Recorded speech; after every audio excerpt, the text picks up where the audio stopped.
సమాచారం కోసం 95 న్యూస్ ఇప్పుడు యాప్లో మీ ముందుకు వచ్చింది. వెంటనే డౌన్లోడ్ చేసుకుని న్యూస్ అప్డేట్ తెలుసుకోండి. ప్రతి క్షణం ప్రజాక్షేమం కోసం. సార్ అంటే ఇప్పుడు చాలా మందికి తెలియదు యాక్చువల్గా. కొంతమందికి అయితే ఈ రుమటాలజిస్ట్ అంటే ఏంటో కూడా తెలియదు. కానీ అందరికీ వచ్చే కామన్ ప్రాబ్లం అయితే కీళ్ళ నొప్పులు. సో కీళ్ళ నొప్పులు అంటే ఇప్పుడు కోవిడ్ తర్వాత చాలా మందికి కీళ్ళ నొప్పులు వచ్చాయి. మళ్ళీ ఇప్పుడు కొత్త వేరియంట్ అంటున్నారు. సో మేము అన్ని డాక్టర్స్ని కన్సల్ట్ చేస్తున్నాము. సో ఇది ఎలా ఎఫెక్ట్ అయ్యే ఛాన్సెస్ ఉన్నాయంటారు? ఈసారి అయితే ఎక్కువగా ఉంది అంటున్నారు. సో ఎలా సార్ ముందే జాగ్రత్తలు ఎలా తీసుకోవాలి వాటి గురించి చెప్పండి సార్. ముందే మామూలు మన చాలా మంది పేషెంట్స్ మన రుమటాలజీ పేషెంట్స్ కి కోవిడ్ రావడం వేరు, కోవిడ్ వచ్చినాక రుమటాలజీ రావడం వేరు. ఒకటి ఫస్ట్ సినారియోలో ఎలా ఉంటుందంటే ఫస్ట్ కోవిడ్ వస్తుంది. కోవిడ్ వచ్చినాక ఒక 1 year తర్వాత 1.5 year తర్వాత 2 years కొంతమందికి తర్వాత రుమటాలజీ ప్రాబ్లం వస్తున్నాయి. ఇది ఎందుకు జరుగుతుందంటే ఈ కోవిడ్ ఏదైతే ఉంటుందో ఈ వైరస్ ఇది ఇమ్యూనిటీని అటాక్ చేస్తుంది. ఇమ్యూనిటీని అటాక్ చేస్తుంది. మన రోగ నిరోధక శక్తి ఏదైతే ఉంటుందో దాన్ని అటాక్ చేస్తుంది. దాని వల్ల ఏమవుతుందంటే కోవిడ్ అంటే ఒక్క జలుబు దగ్గు జ్వరమే కాదు, వేరే ఆర్గాన్స్ కూడా ఎఫెక్ట్ అవుతాయి. ఎందుకంటే లంగ్స్, హార్ట్, కిడ్నీ, నరాలు, బ్రెయిన్ అవన్నీ ఎందుకు ఎఫెక్ట్ అవుతున్నాయి అంటే అది ఇమ్యూనిటీ మీద అటాక్ చేస్తుంది. మన ఏవైతే దాన్ని ఏమంటే మ్యాక్రోఫేజెస్ అంటారు, వాటిని అటాక్ చేసి దానివల్ల ఇమ్యూనిటీ అనేది మన బాడీ మీదే అటాక్ చేస్తుంది. దాన్ని ఏమంటారంటే సైటోకైన్ స్టార్మ్ అంటారు ఇంగ్లీష్. ఆ సైటోకైన్ స్టార్మ్ వల్ల ఏం జరుగుతుందంటే ఈ ఇమ్యూనిటీ అనేది మన మీద మన బాడీ వాళ్ళ పార్ట్స్ కానీ మన టిష్యూస్ కానీ వాటి మీద చేస్తుంది. దానివల్ల ఆటో ఇమ్యూనిటీ జరుగుతుంది. అంటే మన ఇమ్యూనిటీ మన మీద అటాక్ చేయడం. దానివల్ల ఈ ఆటో యాంటీబాడీస్ అని ఫామ్ అవుతాయి. యాంటీబాడీస్ ఫామ్ అవడం వల్ల ఈ రుమటాలజికల్ ఇష్యూస్ వస్తున్నాయి. మెయిన్ గా కీళ్ళవాతం కానీ కీళ్ళ నొప్పులు కానీ దేనివల్ల వస్తాయంటే ఇమ్యూనిటీ లోపం వల్ల. లోపం అంటే మన ఇమ్యూనిటీ మన మీద అటాక్ చేయడం వల్ల యాంటీబాడీస్ ఫామ్ అయ్యి వాటి వల్ల వస్తున్నాయి. ఈ కోవిడ్ అనేది ఏం చేస్తుందంటే ఈ కోవిడ్ వైరస్ అనేది ఈ ఆటో ఇమ్యూనిటీ ట్రిగ్గర్ చేస్తుంది. ట్రిగ్గర్ చేసి దాన్ని మన బాడీ మీద అటాక్ చేయడానికి చేస్తుంది. మెయిన్ గా ఎక్కడెక్కడ అటాక్ అవుతుంది, ఫస్ట్ స్టార్టింగ్ లో స్కిన్, జాయింట్స్, తర్వాత నోట్ లో, తర్వాత మ్యూకస్ మెంబ్రేన్ అంటుంది నోట్ లో, తర్వాత లంగ్స్. ఇవి మెయిన్ గా అటాక్ అవుతాయి. తర్వాత మజిల్స్, దాన్ని మయోసైటిస్ అంటారు. సార్ అంటే మయోసైటిస్ అంటున్నారు కాబట్టి అడుగుతున్నాను. ఆ మధ్యలో అయితే హీరోయిన్ సమంతకి వచ్చింది. సో అప్పుడే చాలా మందికి కూడా తెలిసింది. అసలు ఏంటి మయోసైటిస్, దానికి నిజంగా పర్మనెంట్ ట్రీట్మెంట్ ఉందా? ఈ మయోసైటిస్ అనేది ఏంటంటే మజిల్ యొక్క ఇన్ఫ్లమేషన్ అంటే ఈ ఆటో యాంటీబాడీస్ ఏవైతే మనం అనుకున్నామో ఇమ్యూనిటీ సెల్స్ అవి వెళ్ళి మజిల్ అటాక్ చేస్తుంది. మజిల్ అటాక్ చేయడం వల్ల మజిల్ మెటాబాలిజం అనేది చేంజ్ అవుతుంది. చేంజ్ అయ్యి అందులో ఇన్ఫ్లమేషన్ జరుగుతుంది. ఇన్ఫ్లమేషన్ జరగడం వల్ల ఈ మయోసైటిస్ అనేది వస్తుంది అనమాట. అది ఏ వైరల్ ఇన్ఫెక్షన్, ఇప్పుడు కోవిడ్ తర్వాత రావచ్చు, లేకపోతే ఏ వైరస్ ఇచ్చినా ట్రిగ్గర్ అయ్యి వస్తుంది. అది ముందుగానే కొంతమందికి ఏమవుతుందంటే ప్రీ డిస్పోజిషన్ అంటారు. జెనెటిక్ ప్రీ డిస్పోజిషన్ అంటే కొన్ని జీన్స్ లోపం వల్ల వాళ్ళకి ఏమవుతుందంటే ఈ యాంటీబాడీస్ అనేవి ముందే ఉంటాయి. ఈ వైరస్ ఏదైతే కోవిడ్ కానీ ఏదైనా వచ్చినప్పుడు అది ట్రిగ్గర్ చేసి దీన్ని యాక్టివేట్ చేస్తుంది. అలాంటి యాక్టివేట్ చేసినప్పుడు మీకు అది మయోసైటిస్ లాగా వీక్నెస్ అన్నమాట. చేతులన్నీ వీక్నెస్ లేకపోవడము, కాళ్ళు లేకపోవడము, మొత్తం పవర్ అంతా చచ్చిపోయిపోయి ఉంటుంది. కానీ అది పెరాలసిస్ కాదు, మయోసైటిస్ అని దాని అన్నమాట. ఇన్ఫ్లమేషన్ అలా పెరిగి ఇది ఒక్క మజిల్స్ కే కాదు, లంగ్స్ కి, హార్ట్ కి, బ్రెయిన్ కి అన్నిటికీ వెళ్తుంది. ఎందుకంటే బ్లడ్ లో లోపం, అది మజిల్ లో లోపం కాదు, బ్లడ్ లో లోపం వల్ల మజిల్ కి వెళ్ళి ఇన్ఫ్లమేషన్ వస్తుంది. దీనికి ఉన్నాయి ముందుగానే తెలుసుకోవడానికి సటిల్ అనమాట. సటిల్ చేంజెస్ అంటారు. అంటే కొంచెం అలసట రావడం కానీ, ఫీవర్ రావడం కానీ, మజిల్ పెయిన్స్ వచ్చినప్పుడు వదిలేయడము, అలాంటి వల్ల వదిలేయకుండా ముందే వెళ్ళి కన్సల్ట్ చేసి ఆలోచించి చేస్తే ముందుగానే దాన్ని తెలుసుకోవచ్చు. అప్పుడు దాని డ్యామేజ్ అనేది తక్కువ ఉంటుంది. అదే బాగా ఎక్కువ అయిపోయేసరికి అంతా వేరే దగ్గరికి వెళ్ళిపోతుంది. లంగ్స్ కానీ హార్ట్ కానీ వాటికి వెళ్ళినప్పుడు అప్పుడు కొంచెము డేంజర్ అనేది రిస్క్ కానీ ఎక్కువ ఉంటుంది అనమాట. అందుకని దీనికి ట్రీట్మెంట్ తీసుకున్నప్పుడు అంత క్యూర్ అయిపోవడము, తర్వాత నార్మల్ అయిపోవడము, కంట్రోల్లో పెట్టేసుకోవడం అన్ని బాగానే ఉంటుంది. అది ప్రాబ్లం కాదు. కానీ ఈ కోవిడ్ వల్ల వచ్చిన వేరియంట్స్ ఏవైతే మేము చూసామో అవి చాలా తీవ్రత ఎక్కువగా కనిపిస్తున్నాయి. తీవ్రత ఎక్కువ కనిపించడం వల్ల దాని ప్రోగ్నోసిస్ అంటారు. దాని తగ్గే కొంచెం చాలా తగ్గిపోతుంది. అంటే బ్యాడ్ ప్రోగ్నోసిస్ అంటారు. బ్యాడ్ ప్రోగ్నోసిస్ వల్ల ఈ కోవిడ్ వేరియంట్స్ ఏమవుతున్నాయో అవి ట్రిగ్గర్ చేసి వస్తున్నాయి. కొంతమంది ఏమున్నదంటే అప్పట్లో కోవిడ్ వ్యాక్సిన్ తీసుకున్నప్పుడు ఈ మయోసైటిస్ అనేది వచ్చింది చాలా మందికి. కానీ దానికి వ్యాక్సిన్ తీసుకోకపోవడానికి అంత సంబంధం లేదు. ఎందుకంటే ఆ వ్యాక్సిన్ కొంతమందిలో ట్రిగ్గర్ అవుతుంది, ప్లస్ వాళ్ళకి వాళ్ళు వ్యాక్సిన్ తీసుకున్నప్పుడు ఒక 1 వీక్ 2 వీక్స్ ఏదో జలుబు రావడమో దగ్గు రావడమో లేదంటే కొంచెం ఫీవరిష్ గా ఉన్నప్పుడు తీసేసుకోవడము, వాళ్ళు అరగకపోవడం, అక్కడ అంత మాస్ వ్యాక్సినేషన్ జరగడం వల్ల ఎవరికి ఏది ఉందో తెలియకపోవడం వల్ల కొంతమందికి వచ్చే ఛాన్సెస్ అప్పుడు పెరిగాయి.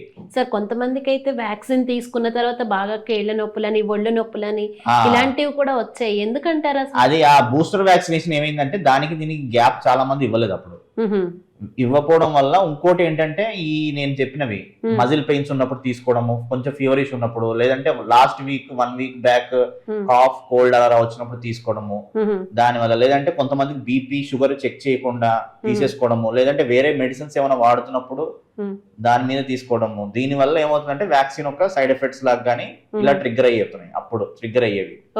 అప్పుడు మేము అందరికి ఇలా చెప్పేవాళ్ళం, ఇది చూసుకోవాలి, మీరు వేరే మెడిసిన్స్ తోటి కూడా వ్యాక్సిన్ తీసుకోవాలంటే కొన్ని రకాలైన మెడిసిన్స్ ఒక వారం ముందు ఆపడం ఉంటుంది, కొన్ని మెడిసిన్స్ కొన్ని ఒక 2 వీక్స్ ఆపడం ఉంటుంది, తర్వాత ఆపినాక అప్పుడు తీసుకోవాలి. లేదంటే ఒక 2 వీక్స్ వరకు ముందు వరకు ఏమైనా ఫీవర్ గానీ జలుబు గానీ ఇలా వచ్చినప్పుడు తీసుకోకపోవడం ఉండాలి. ప్లస్ ఆ బూస్టర్ కి దీనికి ఎంత గ్యాప్ ఇచ్చారు అవి కూడా అన్ని అప్పుడు చూసుకుని పరిగణలో తీసుకుంటే అప్పుడు చాలా మందికి రాలేదు స్టార్టింగ్. సార్ అంటే ఇప్పుడు ప్రెగ్నెన్సీలో లూపస్ అంటారు కదా, దాని గురించి చెప్పండి సార్. అది ప్రెగ్నెన్సీలో కనిపిస్తూ ఉంటుంది. అవును, ఇలా చాలా ఇప్పుడు మన రుమటాలజీకి సంబంధించిన చాలా వ్యాధులు ప్రెగ్నెన్సీలోనే ఫస్ట్ తెలుస్తాయి. అందుకని ప్రెగ్నెంట్ పేషెంట్ అయ్యి తర్వాత డెలివరీ అయినాక బయటపడటము, తర్వాత వాళ్ళు ప్రెగ్నెంట్ లో గైనిక్ వాళ్ళు చూసి ఇక్కడ రిఫర్ చేయడము, దానివల్ల ఏంటంటే ఇలాంటివి లూపస్ అనేది చాలా కామన్ గా ఇప్పుడు ప్రెగ్నెన్సీలో కనిపిస్తుంది. లూపస్ అంటే ఇప్పుడు అది కూడా ఒక మల్టీ సిస్టమ్ అన్నమాట. అంటే అన్ని ఇక్కడి నుంచి తల నుంచి కాలు వరకు అన్ని చోట్ల వస్తుంది అనమాట. స్టార్టింగ్ ఎలా ఉంటుందంటే అది ప్రెగ్నెన్సీలో బీపీ ఎక్కువ పెరగడము, ఫిట్స్ రావడము, బ్లడ్ ఏదైనా క్లాట్ అవడము, తర్వాత కీళ్ళ నొప్పులు కానీ వాపులు కానీ రావడము, కాళ్ళల్లో కిడ్నీలో ప్రోటీన్ బాగా వెళ్ళిపోవడము, తర్వాత నోట్లో జుట్టు బాగా ఊడిపోవడము, ర్యాషెస్ లా రావడము. మెయిన్ గా లూపస్ అనే పేరు ఎందుకు వచ్చిందంటే ఇదొక ఈ ర్యాష్ వస్తుంది ఇక్కడ, దాన్ని బటర్ఫ్లై ర్యాష్ అంటారు. ఏదైతే వుల్ఫ్స్ కి ఇలా ఉంటుందో దాని వల్ల దానికి ఇలాగా చర్మం ఇలా ఉంటుందో అలా వస్తుంది అనమాట. దాని కొరకే అది లూపస్ అన్నారు. లూపస్ అంటే వుల్ఫ్ అనమాట, వుల్ఫ్ కి వచ్చే ఉండే చర్మము, అలా వాళ్ళకి ర్యాష్ వస్తుంది, దాన్ని బటర్ఫ్లై ర్యాష్ అంటారు. వీళ్ళకి ఏంటంటే వాళ్ళు మన ఫస్ట్ లో ర్యాష్ వస్తుంది, తర్వాత తగ్గిపోయింది అనుకుంటాము, ప్రెగ్నెన్సీకి వెళ్ళిపోతారు. ఇలాంటి వాళ్ళు ప్రెగ్నెంట్ అయ్యే ముందు అన్ని కంట్రోల్లో పెట్టుకుని అన్ని చూసుకున్నాకే ప్రెగ్నెన్సీకి ప్లాన్ చేయాలి. చాలా మంది ఏం చేస్తారంటే మనము ఇలా అయిపోయింది కదా, ఇవి ఒకసారి ఏదో ర్యాష్ వస్తుంది తర్వాత తగ్గిపోతుంది, అది ఇంకా సైలెంట్ అయిపోయింది తగ్గిపోయింది క్యూర్ అయిపోయింది అనుకుంటాం. ప్రెగ్నెన్సీ రాగానే మళ్ళీ అది ట్రిగ్గర్ అవుతుంది, అది ట్రిగ్గర్ అయ్యి ఇంకా ఎక్కువ వ్యాపిస్తుంది. అప్పుడు దాని తీవ్రత ఏదైతే ఉంటుందో అది ఎక్కువ అవుతుంది. దాని వల్లనే మనకి ఇది ప్రెగ్నెన్సీలో వచ్చింది అనుకుంటారు. కానీ వాళ్ళని అడిగితే అంత ముందు వాళ్ళకి ఏదో ర్యాష్ రావడము, చిన్నగా నోట్లో పుండుల్లా రావడము. అంటే చేసే మిస్టేక్ ఏంటంటే జాయింట్ పెయిన్స్ అనగానే ఏదో పెయిన్ కిల్లర్లో డోలోలో పారాసెటమాల్లో వేసేసుకుంటారు, సో అదేదో ఒళ్ళు నొప్పులు అని చెప్పి. కానీ అసలు అంటే అలాంటివి వేసుకోవడం వల్ల వచ్చే ఎఫెక్ట్లు ఏంటి, దీనికి ఏమైనా టెస్ట్లు ఉన్నాయా సార్ ప్రత్యేకంగా టెస్ట్లు అంటే మనకు ఇప్పుడు ఎప్పుడైతే ఈ కీళ్ళు చిన్న చిన్న జాయింట్స్ అనమాట, కీళ్ళు అంటే ఇవి పొద్దున పూట పట్టేసినట్టు ఉండి ఇలా దగ్గరకు రాకపోవడము, తర్వాత వాపులు రావడం, ఇక్కడ రావడం, కొంచెం ఎర్రగా అవ్వడము, వాటి వల్ల ఏమవుతుందంటే ఇవి ఫస్ట్ స్టార్టింగ్. ఇలా మనం డోలో వేసుకున్నప్పుడు ఏమవుతుందంటే తగ్గినట్టు అనిపిస్తుంది, ఒక 1 day 2 days తగ్గినట్టు అనిపిస్తుంది, కానీ అది పూర్తిగా నయం అవ్వదు. అది కొంచెం తగ్గిపోయి మళ్ళీ మళ్ళీ సార్లు కొంతమంది ఏం చేస్తారంటే మళ్ళీ ఇంకొక పెయిన్ కిల్లర్ వేస్తారు. అలా వేసేయడం వల్ల దానిలో ఇన్ఫ్లమేషన్ అనేది పెరిగిపోతుంది. ఇన్ఫ్లమేషన్ పెరిగిపోవడం వల్ల second time, third time, fourth time వచ్చినప్పుడు దీని తీవ్రత 2, 3, 4 అలా 4th టైం అలా పెరుగుకుంటే వెళ్ళిపోతుంది. దానివల్ల ఏమవుతుందంటే మనం ఎంతైతే స్వెల్లింగ్ ని మనం పెట్టేసి దాన్ని ఆపేసామో దానివల్ల దాని తీవ్రత మనం పెంచుతున్నాం సెకండ్ టైం కి, థర్డ్ టైం కి, ఫోర్త్ టైం కి.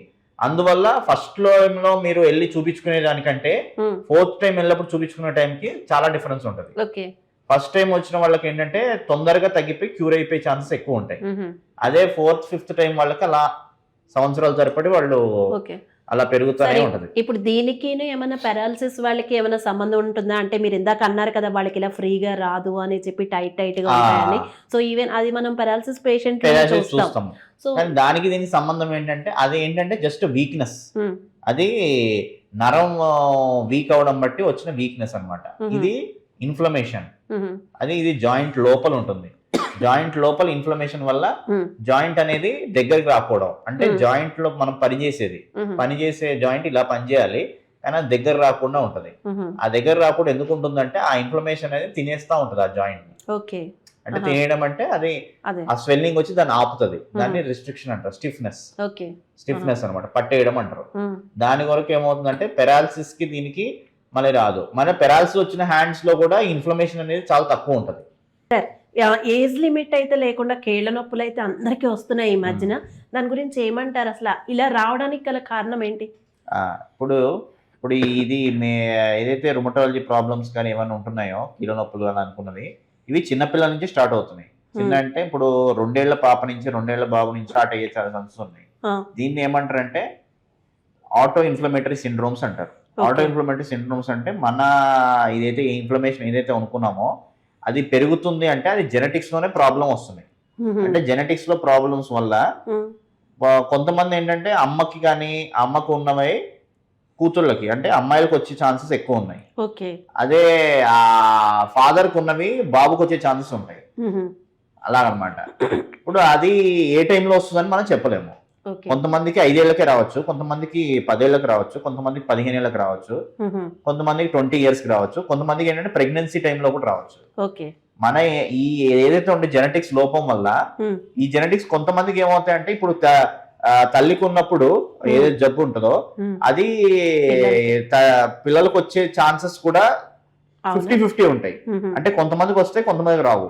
తర్వాత వాళ్ళకి ఏమవుతుందంటే ఇప్పుడు వీళ్ళ అమ్మకు ఉన్నది కదా వీళ్ళ మన వాళ్ళకి వస్తుంది. అంటే నెక్స్ట్ జనరేషన్, దీన్ని స్కిప్ జనరేషన్ అంటారు. ఒక జనరేషన్ స్కిప్ అవుతుంది. తర్వాత జనరేషన్ కి వీళ్ళ ఎవరైతే ఈ తాతకు అమ్మకు ఉందో అది వీళ్ళకి వస్తుంది.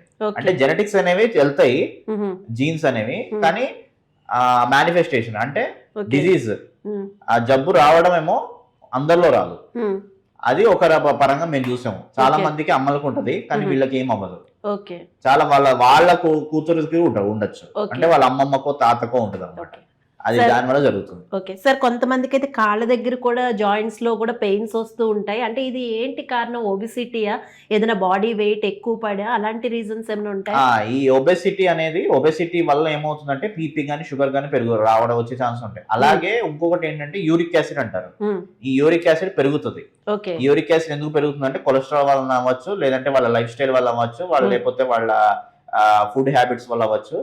ఇది యూరిక్ యాసిడ్ పెరగడం వల్ల ఏమవుతుందంటే కాళ్ళల్లో ఎర్రగా వచ్చేసి దాన్ని గౌట్ అంటారు. గౌట్ అనేది అది కూడా ఒక రకమైన కీళ్ళవాతమే. ఈ యూరిక్ యాసిడ్ పెరగడం వల్ల ఈ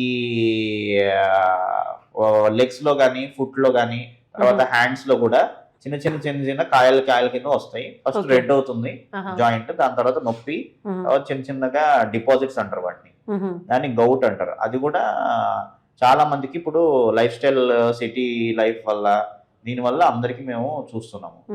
సార్ వీటికి అసలు ఏమైనా ట్రీట్మెంట్ సర్జరీ వరకు వెళుతుందా, మెడిసిన్స్ సరిపోతుందా? అదే ఇప్పుడు అది ఎలాంటి ఉంటుందంటే అది ఈ ఫస్ట్ ఇప్పుడు ఎవరినైతే తొందరగా మనం డయాగ్నోస్ చేస్తామో ఎర్లీ డయాగ్నోసిస్ వాళ్ళకి క్యూర్ కానీ కంట్రోల్ కానీ ప్రోగ్నోసిస్ కానీ చాలా బాగుంటది. అదే చాలా మందికి లేట్ గా వచ్చిన వాళ్ళకి, వేళ్లు తిరిగిపోయిన వాళ్ళకి, లేదంటే జాయింట్స్ పూర్తిగా డ్యామేజ్ అయిపోయిన వాళ్ళకి మనం ట్రీట్మెంట్ ఇచ్చినా, మనం ఇంజెక్షన్స్ పరంగా ఇచ్చినా, టాబ్లెట్స్ పరంగా ఇచ్చినా కొంతమంది బాగానే తీసుకుంటారు. కానీ కొంతమంది మాత్రం ఏంటంటే జాయింట్ రీప్లేస్మెంట్ కి వెళ్ళిపోతున్నారు.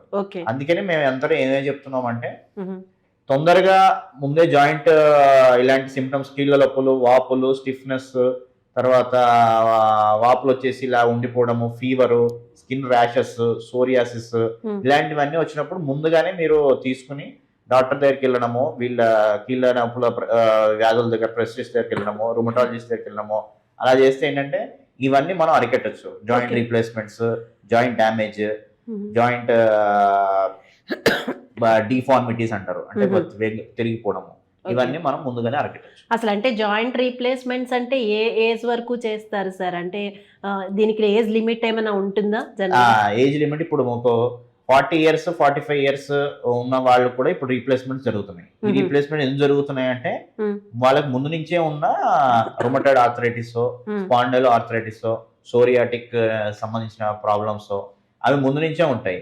కానీ వీళ్ళు ఏజ్ వల్ల వచ్చినాయి, తర్వాత అరిగిపోయినాయి అనుకుని వీళ్ళు ఏమనుకుంటారంటే అలా 45-50 వచ్చేసరికి రీప్లేస్మెంట్స్కి వెళ్ళిపోతున్నారు. దీన్ని రీప్లేస్మెంట్స్ మనం ముందుగానే చేయాలి. రీప్లేస్మెంట్స్ చాలా మందికి ఇప్పుడు సక్సెస్ రేట్ కూడా అంత బాగా లేదు. సక్సెస్ రేట్స్ అందరూ తీసుకోవట్లేదు. కాబట్టి ఈ దానిలో వచ్చే కాంప్లికేషన్స్ కంటే ముందుగానే మీరు తెలుసుకుని దాన్ని రీప్లేస్మెంట్ వరకు వెళ్లకుండా దాన్ని ముందుగానే మనము ట్రీట్ చేసుకుంటే అక్కడ వరకు మనం జాయింట్ డ్యామేజ్ ని ముందుగానే అరికట్టచ్చు. అంటే జనరల్ గా సోరియాసిస్ వచ్చిన వాళ్ళు కూడా జాయింట్ పెయిన్స్ వస్తాయి సార్ తర్వాత? అదే ఇందాక చెప్పారు కదా మీరు. సోరియాసిస్ అంటే ఇప్పుడు స్కిన్ లో వచ్చిన ప్రాబ్లమ్. అది మనం అందరూ అనుకునేది అంటే ఓన్లీ స్కిన్ వరకే ఉంటుంది అది అనుకుంటాం. స్కిన్ డాక్టర్ దగ్గరికి వెళ్తారు. అదే స్కిన్ డాక్టర్ దగ్గరికి వెళ్తారు. స్కిన్ డాక్టర్ దగ్గరికి వెళ్తారు, ఏవో చిన్నగా జాయింట్ పెయిన్స్ లాగా వస్తాయి, తెలియదు. గోల్డ్కి వచ్చినప్పుడు కూడా వాళ్ళు ఓకే అనుకుంటారు. దాని తర్వాత నెక్ కి రావడము, స్పైన్ కి రావడము, తర్వాత జాయింట్స్ లో వెళ్ళిపోవడము. ఒకసారి జాయింట్స్ లోకి వచ్చిందంటే ఇంకా అది ప్రోగ్రెసివ్ అన్నమాట. ప్రోగ్రెసివ్ ఇంకా సివియర్ అయిపోతుంది, కాంప్లికేషన్స్ వస్తాయి, అందువల్ల వస్తాయి. అందుకని కొంచెము సోరియాసిస్ లో ఉన్నప్పుడే, స్కిన్ లో ఉన్నప్పుడే కొంచెంగా సటిల్ చేంజెస్ అన్నమాట. జాయింట్ పెయిన్స్ కానీ ఇలా ఉన్నప్పుడు ముందుగానే మనం తెలుసుకుని వీళ్ళు ట్రీట్ చేసుకుంటే, ముందుగానే ట్రీట్ చేస్తే మనం స్కిన్ టైంలోనే ఉన్నప్పుడు ఆ ముందు దాని ప్రోగ్రెసింగ్ కాంప్లికేషన్స్ కి లేకుండా చూసుకోవచ్చు. సార్ చివరిగా మాకు మా 95 viewers కి కొన్ని టిప్స్ చెప్పండి సార్. అంటే ఈ కీళ్ళ నొప్పులు రాకుండా ఉండడానికి వచ్చిన వాళ్ళకి అసలు ఎలాంటి ఫుడ్ తీసుకోవాలి, ఎలాంటి ప్రికాషన్స్ తీసుకోవాలి చెప్పండి సార్. కీళ్ళ నొప్పులు అంటే మెయిన్ గా ఇది ఆటో ఇమ్యూనిటీకి సంబంధించింది. ఆటో ఇమ్యూనిటీ అంటే మెయిన్ గా ట్రిగ్గర్స్ ఉంటాయి. చాలా మందికి జెనెటిక్స్ లో ప్రాబ్లమ్స్ ఉన్నా కూడా ఈ ట్రిగ్గర్స్ రాకుండా ఉండాలంటే మీ life style first. Life style ఎలా ఉంది, స్ట్రెస్ ఎలా ఉంది, స్ట్రెస్ తగ్గించుకోవడం కానీ, లైఫ్ స్టైల్ కానీ, ఫుడ్ హ్యాబిట్స్ అంటే బయట ఎక్కువ సాల్ట్, ఉప్పు తినేవాళ్ళు, ఎక్కువగా మసాలాలు తినేవాళ్ళు, ఎక్కువగా ఫాస్ట్ ఫుడ్స్ తినేవాళ్ళు. దీనిలో ఏముంటాయంటే యాంటీ ఆక్సిడెంట్స్ అనేవి చాలా తక్కువ ఉంటాయి. దానివల్ల ఏమవుతుందంటే మనకి లోపల బాడీలో ఈ స్ట్రెస్ పెరగడం వల్ల టిష్యూ స్ట్రెస్ అంటారు దాన్ని. బాడీ స్ట్రెస్ పెరగడం బట్టి ఏమవుతుందంటే ఈ ఎప్పుడైనా వైరల్ ఇన్ఫెక్షన్ కానీ, జలుబు, దగ్గు, కోవిడ్ ఇలాంటివి వచ్చినప్పుడు ఇలాంటి వాళ్ళకి ఎక్కువ ట్రిగ్గర్ అవుతుంది ఈ ఆటో ఇమ్యూనిటీ అనేది. ఈ ట్రిగ్గరింగ్ వల్ల ఏమవుతుందంటే ఈ సిటీ లైఫ్ వల్ల కూడా, పొల్యూషన్ వల్ల కూడా చాలా మందికి, సిగరెట్ తాగే వాళ్ళకి, ఆల్కహాల్ తీసుకునే వాళ్ళకి ఎక్కువ ఈ ఆటో ఇమ్యూనిటీ ట్రిగ్గర్ అయ్యేవి చాలా ఫాస్ట్ గా అవుతుంది. చాలా మందికి ఇదివరకు ఎలా ఉండేదంటే జెనెటిక్ లో ప్రాబ్లమ్స్ ఉన్నా కూడా ఇవి ఎందుకు రాకుండా ఉన్నాయంటే వాళ్ళ లైఫ్ స్టైల్ కానీ, వాళ్ళ స్ట్రెస్ లెవెల్స్ కానీ వాటి వల్ల రాకపోయినా ఉన్నాడు. ఇప్పుడు ఏమవుతుందంటే దీనివల్ల ఎక్కువ ఫుడ్ హ్యాబిట్స్, ఈ సిటీ లైఫ్ దీనివల్ల ఎక్కువగా వస్తున్నాయి. కాబట్టి మనం ఏమి చేయొచ్చు అంటే అరికట్టకుండా ప్రివెన్షన్ అన్నట్టే ఎవరైనా ఫ్యామిలీ హిస్టరీ ఉంది, సోరియాసిస్ కానీ లేకపోతే వేరే కీళ్ళవాతం ఏదైనా రుమటాయిడ్ ఆర్థరైటిస్ కానీ ఇవన్నీ ఉన్నప్పుడు వీళ్ళు స్ట్రెస్ కానీ, తర్వాత సిటీ లైఫ్ కానీ, ఫుడ్ హ్యాబిట్స్, సాల్ట్ కానీ, తర్వాత పులుపు, తర్వాత ఈ సాఫ్ట్ డ్రింక్స్, సిగరెట్, ఇవన్నిటిని మనం ముందుగానే చేయకుండా ఉండి దాన్ని తలుచుకుని తర్వాత టైంకి తినడము, ఇవన్నీ తెలుసుకుంటే మనం ప్రివెన్షన్ చేసేది, అరికట్టడానికి ముందుగానే ఆస్కారం ఉంటుంది. Okay, thank you so much sir. Thank you.